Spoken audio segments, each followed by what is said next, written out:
Jonathan Davis is an economist and wealth advisor in Hertfordshire. Jonathan, very good afternoon to you. Hi, Rob. Mr. Hammond has only done a U-turn on the national insurance contributions. Is that enough? It was an attack on wealth creation. This is people who are getting on their bikes and making something happen, creating an income. Of course, he's still attacking small businesses because of the hikes in business rates, and also because the hikes in small limited company income taxation, the limited company owners. Is it enough? No, there should never be an attack on wealth creation. We are the people who are the true engines of this economy. So, we are the last people that he should be attacking. So, no, it is not enough.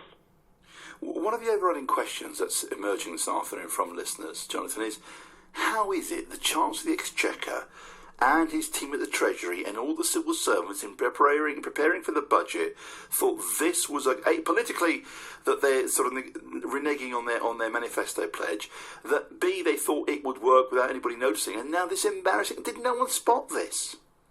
I think it's a flaw in Philip Hammond's politics as well as his psychology. This, to me, is a Chancellor who is Mr. Bland.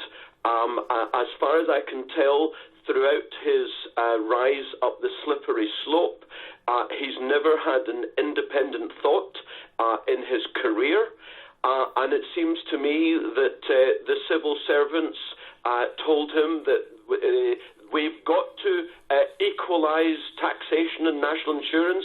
So he simply said, OK, if that's what you want to do, without thinking it through either politically or indeed economically. That's what it seems to me. But no, the idea that no one would notice, well, clearly they got that one wrong. Jonathan, when I was shaving this morning, I was thinking about Philip Hammond because I've had many conversations with him when he was a transport minister, of course, over HS2. Right? And every time I spoke to him, it was like there was the stock. There was the stock answer, but I'm thinking there's no. I'm trying to get through to him, and there's nothing. You can't get through.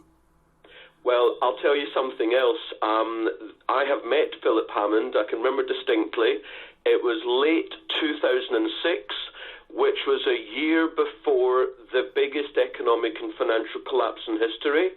And I had 2 minutes one-to-one with him, and I asked him what he thought about the economy, and we talked about things like house prices.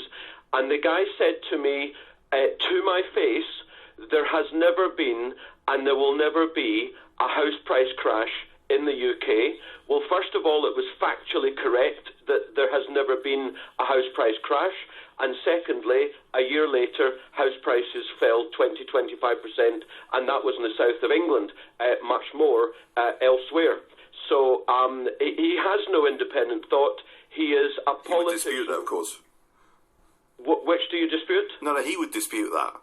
Well, indeed, but, it's the party line, and I don't mean the Conservative Party, it's the political line.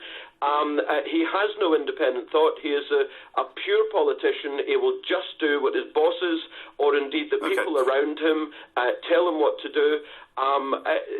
The idea that a Conservative Party would attack the wealth creators, the small and medium-sized businesses, the self-employed of the UK, well, it shows you how little difference there is between the centre-right and the centre-left. In other words, Blair Brown and Hammond and Osborne Cameron. There is no difference in the rump of politics in the UK.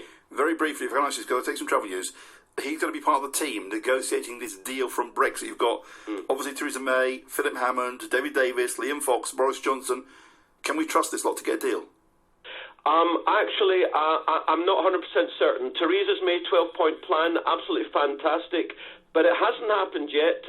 She hasn't even initiated Article 50. She could have done it the day she became Prime Minister. I'm not 100% convinced. I'm concerned But of course, we just have to wait and see, and hopefully they do come home with the bacon. Hopefully. Fingers crossed, apparently. Yep. Interesting political technique, of course. Jonathan, thank you.